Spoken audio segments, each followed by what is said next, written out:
जय श्रीराम, जय श्रीकृष्ण आणि मी वर्षा. मी आज तुमच्यासाठी एक मराठी कथा घेऊन आलेली आहे. त्या कथेचे नाव आहे बैलाचे बोलणे. तर मग सुरू करूया. खूप जुनी गोष्ट आहे.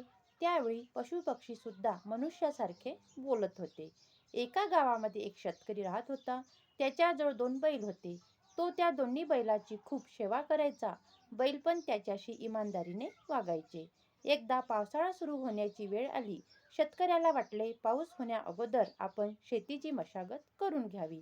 तो शेतीची मशागत करण्यासाठी रात्रंदिवस मेहनत करू लागला आणि बैलसुद्धा त्याला उत्साहाने साथ देऊ लागले. एके दिवशी ऊन खूप होते. सकाळपासूनच तो न थांबता नांगर ओढत होता.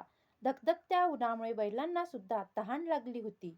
त्यांनी शेतकऱ्याला म्हटले, स्वामी, तहान लागली, आम्हाला पाणी पाहिजे. थांबा, एवढे नांगरणे पूर्ण झाले की लगेच तुम्हाला पाणी पाजतो. एवढे म्हणून त्याने बैलांना हाकण्यास सुरुवात केली. बैलांनी कशीबशी नांगरणी पूर्ण केली. तहानेने ते व्याकुळ झाले होते. त्या वर्षी खूपच कडक उन्हाळा होता. शेतकरी बैलांना पाणी पाजण्यास विसरला.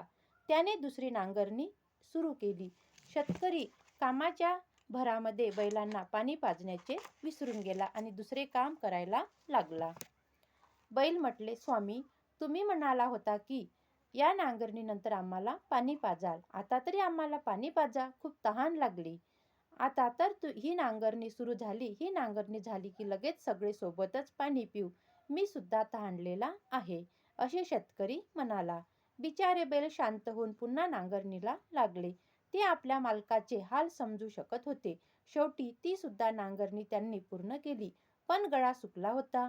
पाण्या वाचून त्याचा घाम घाम झाला होता. दोघांना वाटत होते की आपण आता तडफडून जमिनीवर पडतोय की काय. ते दोघे बैल म्हणाले, मालक, दया करा. आपण आता आता आमच्याकडून अधिक काम होणार नाही. आम्हाला पाणी पाजा, अन्यथा पाण्या वाचून आमचे प्राण निघून जातील. शेतकरी म्हणाला, आता फक्त एकच नांगर, त्यानंतर पोट भरून पाणी पिऊ, खाऊ आणि आराम करू. शेतकऱ्याने पुन्हा नवीन नांगरणीला सुरुवात केली. त्याला काही बैलाची दया आली नाही.